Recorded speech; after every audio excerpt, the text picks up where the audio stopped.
शालिग्राम को पाने की चाह हमारी आज से नहीं, 50 साल पुरानी। मैंने 1 महीने में ही पृथ्वी और सावित्री का दिल जीत लिया था। उसी दौरान राज का जन्म भी हो गया था और फिर मैंने अपना दांव खेला। पृथ्वी को कुछ ऐसा दिखा दिया कि जो सावित्री अकेली कभी हवेली से बाहर पैर नहीं रखती थी, वो मेरे साथ कार में बाहर थी, रो रही थी। और उस दिन मुझे मौका मिल गया मेरे काम को अंजाम देने का। उमा पृथ्वी मेरे साथ ऐसा क्यों कर रहे? आप मत रोइए दीदी, मुझे नहीं अच्छा लग रहा है। आप देखना सब ठीक हो जाएगा, चिंता मत कीजिए आप। उमा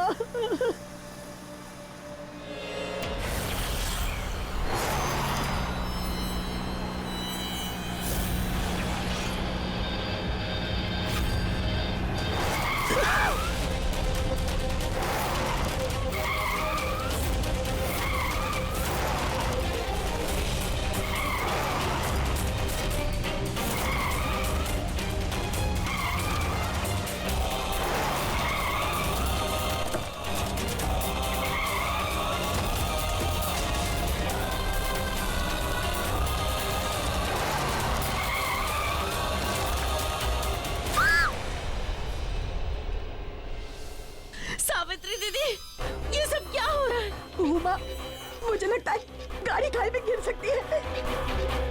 पहले तुम उतरो।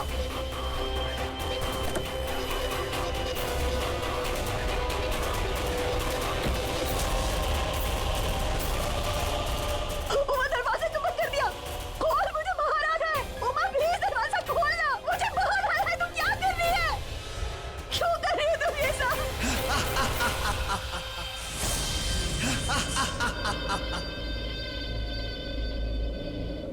भैया, फेंक दो इसे खाई में। ये कौन है? सुना नहीं तूने मैंने क्या कहा? भैया, कालासुर भैया। और मैं उनकी प्यारी बहन। अब मुझे एक बहुत बड़ा काम करना है जिसके लिए तुझे मरना होगा। नहीं उमा, प्लीज प्लीज उमा, ऐसा मत करो मेरे साथ।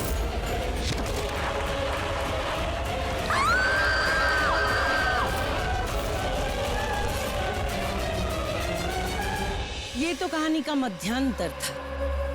अब आगे की कहानी सुन। राज की मां को मारने के बाद मैंने राज की जान बचाने का नाटक किया। 4 आंसू बहाए, 4 लोगों के दिल जीते। फिर मैं उसकी आया बन गई। फिर एक रात पृथ्वी को मेरे प्यार के जाल में फंसा के मैंने उससे शादी करी और बन गई उसकी पत्नी और राज की मां। मां से याद आया, तेरी मां सुहासिनी, उसे भी मैंने ही यहां बुलाया था उससे शालिग्राम हासिल करने के लिए। पर वो दुर्गा का अवतार लेके मेरे भाई के 3 टुकड़े कर दिए। 25 साल तेरी मां की वजह से मेरे 25 साल बर्बाद हुए। 25 साल तेरे पति और उसके खानदान के साथ मुझे रहना पड़ा। एक अच्छी मां और एक अच्छी पत्नी बनने का नाटक करना पड़ा। You know how boring is that? जब भी मैं शालिग्राम पाने के करीब होती हूँ तब तू और तेरा पूरा खानदान मेरा प्लान चौपट करने आ जाते, सब कुछ बर्बाद करने आ जाते हैं, जैसे कि आज। मैं बर्बाद हो गई, मैं तो लौट गई। तुझे मेरा सच पता चल गया, तेरे सामने मेरी पूरी सच्चाई आ गई। अब मेरा क्या होगा?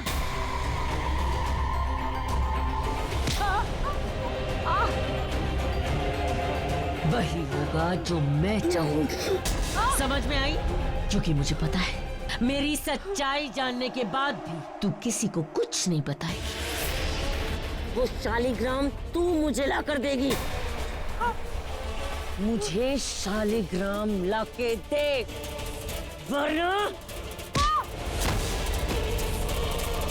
वरना क्या? अब राज को मार देंगी? तू कितनी समझदार है। वाह, वाह, मजा आ गया।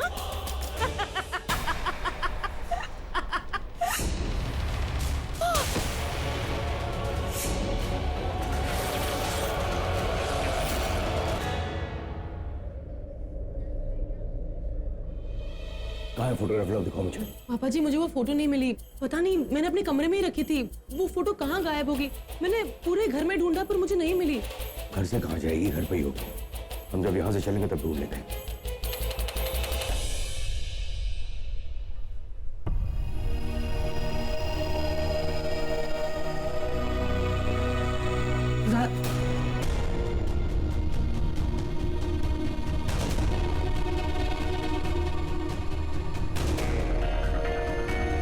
राज, राज, क्या हुआ है तुम्हें?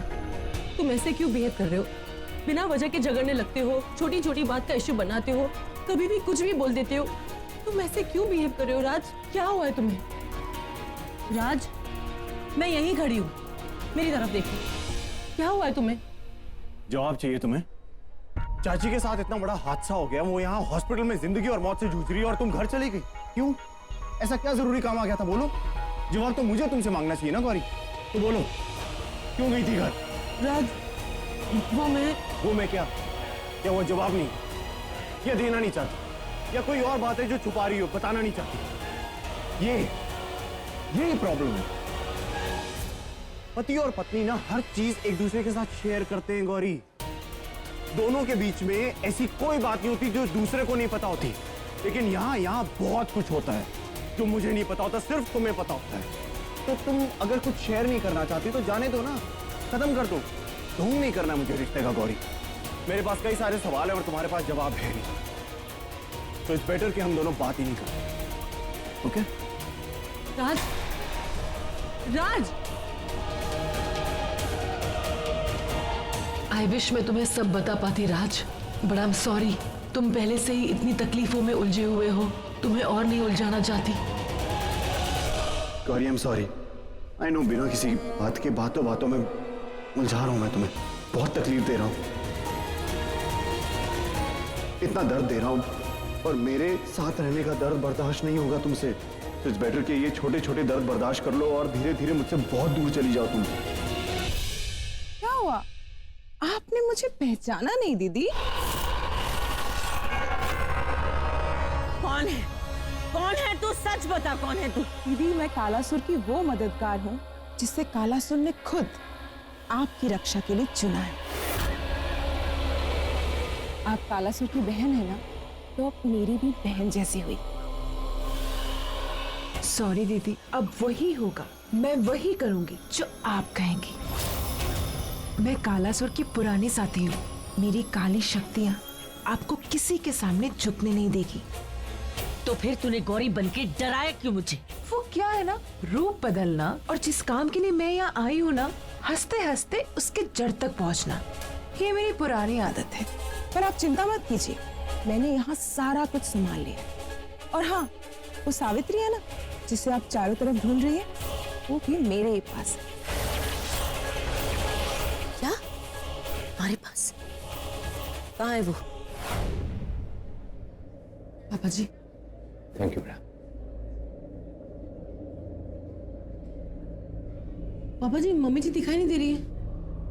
बेटा मेरे समझ में नहीं आ रहा कहाँ चली गई। मंदिर गई थी पूजा करने के लिए, अब तक उसको आ जाना चाहिए था। मैं फोन भी मिला रहा हूँ, नहीं मिल रहा।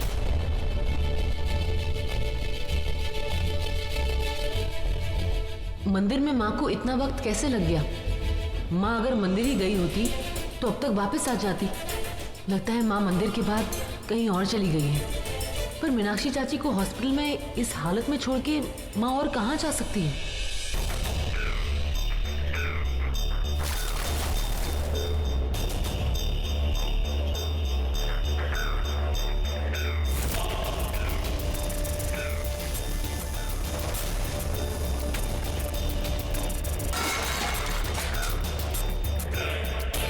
बड़ी ठीक जाने है तू, पक्की ठाकुरों की बहू। मुझे तो लगा था मैंने खाई से फेंक दिया, मार दिया, मर चुकी होगी।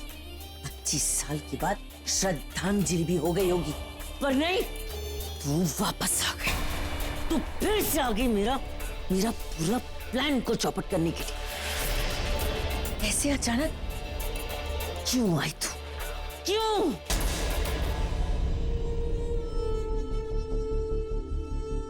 उमा, सच्चाई छिपती नहीं है, वो कभी ना कभी वापस जरूर आ जाती है, और वो भी अचानक। इसलिए मैं भी वापस आ गई। 25 साल पहले तूने जब मुझे धक्का दिया था तो मेरी जान तो बच गई, लेकिन मेरी याददाश्त चली गई। महीनों तक मैं बेहोश रही। और भगवान ने एक माँ को बराबर का दर्जा दिया है उमा, इसीलिए एक दिन चमत्कार हुआ और मेरी याददाश्त वापस आ गई। इसीलिए मैं भी यहाँ वापस आ गई, अपने घर, अपने परिवार वालों से मिलने, अपने बेटे से मिलने। लेकिन जब मैं यहाँ आई, मैंने देखा कि तूने तो मेरे बेटे और बहू को काला सुर्खी बनाए हुए उस जाल में फंसा कर रखा हुआ है। और तब भी तुझे अक्ल नहीं आई।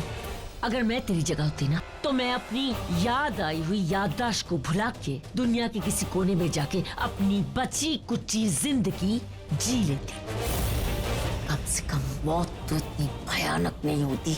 यही तो बात है ना उमा, तू मेरी जगह नहीं है और मैं तेरी जैसी नहीं हूँ। तूने तो माँ का सिर्फ झूठा चोला पहन कर रखा हुआ है, लेकिन उमा, मैं एक माँ हूँ, और एक माँ अपने बच्चे को बचाने के लिए ना किसी भी हद तक जा सकती है, कुछ भी कर सकती है। तो ये मत सोचना कि मैं तुझसे डर कर छिप रही थी। मैं सिर्फ इसलिए छिप रही थी क्योंकि मैं तेरे डर को जानना चाहती थी और तेरी सच्चाई सबके सामने लेकर आना चाहती थी। अगर मैं ऐसे तुम सबके सामने आ जाती तो पता नहीं तुम लोग मेरा क्या करते। अपने काले जादू का इस्तेमाल करके मुझे मार सकते थे, कुछ भी कर सकते थे। इसीलिए मैं पहले गौरी से बात करने की कोशिश कर रही थी, तुम्हारी सच्चाई बताने के लिए। पर अफसोस, तेरी ये कोशिश है ना, कोशिश ही रह जाएगी। तू तेरे बेटे और बहू से कभी नहीं मिल पाएगी। अरे 25 सालों से जिस घर में तेरे नाम का जिक्र तक नहीं हुआ, तुझे क्या लगता है वहां जाके तू अगर मर भी गई तो किसी को कोई फर्क पड़ेगा? नहीं, कोई कुछ नहीं कहेगा। तेरे मरने के बाद मैंने पृथ्वी से शादी की, तब राज बहुत छोटा था, तब से वो मुझे माँ मानता है, और मैंने सभी घर वालों से ये वचन लिया कि ना कोई तुझे याद करेगा और ना ही कोई तेरा नाम लेगा। मुझे तो लगता है किसी को तेरा चेहरा याद नहीं होगा।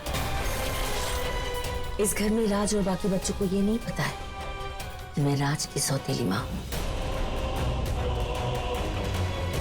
सिर्फ तेरी ये जली हुई तस्वीर तेरे होने की आखिरी निशानी है, जो अब नहीं बचेगी।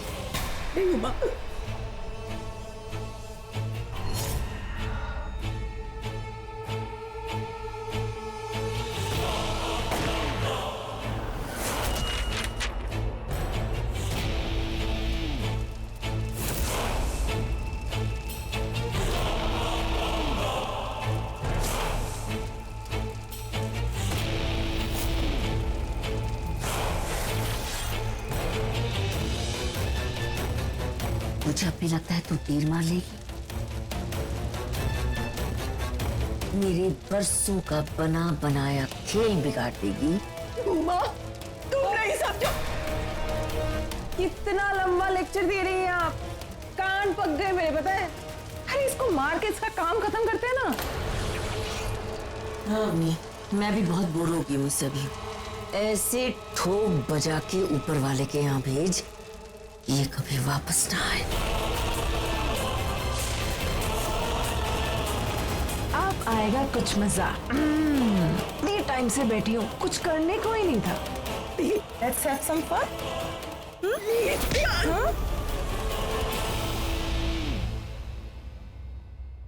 Mummy ji, mummy ji, Avni, mummy ji. Gauri!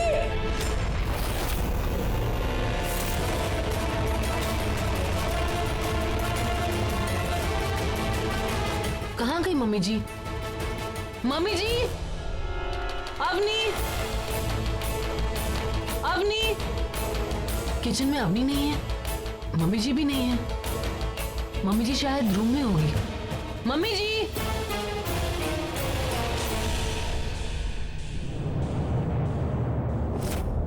आपको क्या लगता है मैं आवाज देके उसे यहाँ बुलाऊंगी? पर ये यहाँ पे क्या कर रही है? मुझे कैसे पता होगा?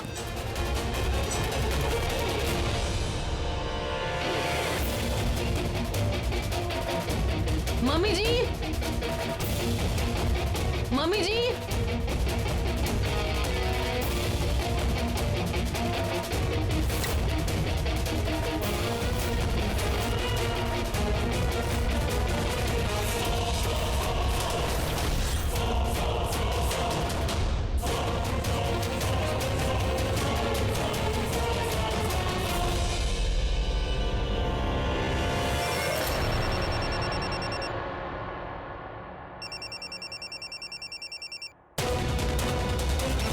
अरे मम्मी जी का फोन तो यहाँ घर में ही रिंग हो रहा है। ये तो मेरी फोन की रिंग है। ये गौरी के कमरे में। मुझे जाना होगा।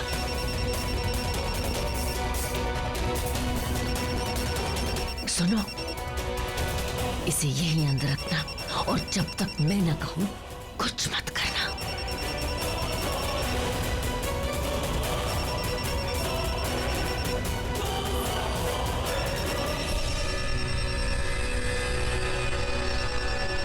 अरे मम्मी जी का फोन तो यहाँ घर में ही बज रहा है।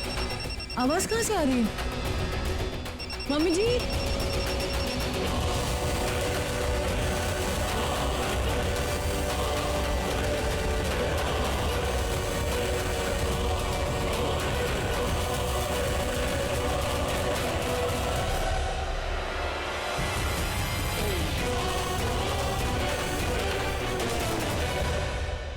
मम्मी जी, मम्मी जी, आप कहाँ चली गई थी? मैं आपको कब से आवाज दे रही थी। मैं कब से आपको फोन करने की कोशिश कर रही हूँ। आपका फोन लगा, मुझे आवाज सुनाई दी, पर आप कहीं दिखाई नहीं दी। पता है मैं कितना घबरा गई थी। मैं भी बहुत डर गई थी गौरी। यहाँ फोटो लेने आई थी तो मुझे बहुत टेंशन हो गई और मैं यहाँ आ गई। मम्मी जी आप टेंशन क्यों ले रही थी? मैं आ ही रही थी ना। टेंशन कैसे नहीं लेती? मीनाक्षी के साथ इतना बड़ा हादसा हो गया और जब तू वापस ही नहीं आई तो मेरे मन में बुरे बुरे ख्याल आने लगे। मैं इसके लिए तुझे ढूंढते हुए यहाँ तक आ गई। बेटा, हमें भगवान ने ऐसे ही बनाया है। थोड़ा भी खुश हो जाता है तो दिल दहल जाता है। और तू अपने आप को ही देख, जब तुझे यहाँ फोटो नहीं मिली तू वापस हॉस्पिटल चली गई और हॉस्पिटल जाके जब तूने मुझे नहीं देखा वहां तो मुझे ढूंढते हुए यहाँ आ गई ना। मम्मी जी चलिए हॉस्पिटल चलते हैं। नहीं गौरी नहीं, मैं हॉस्पिटल अभी नहीं जाऊंगी। मैं मीनाक्षी को इस हालत में नहीं देख सकती गौरी। उसकी होश में आती मैं जाऊंगी उसे देखने, और अभी नहीं। तू जा। ठीक है मम्मी जी, आप आराम कीजिए, मैं हॉस्पिटल जाती हूँ, मैं सब संभाल लूंगी।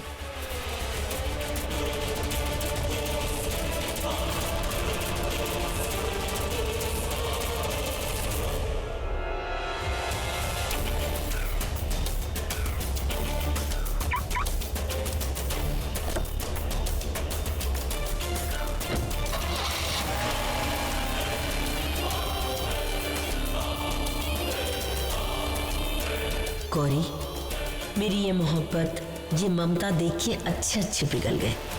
इसी ममता के सहारे मैंने अपने मकसद के बहुत करीब पहुंच गई हूँ। और अब जब मेरी बरसों की मेहनत रंग लाने वाली है तो इस बार मैं तुझे इस रंग को बेरंग नहीं करने दूंगी।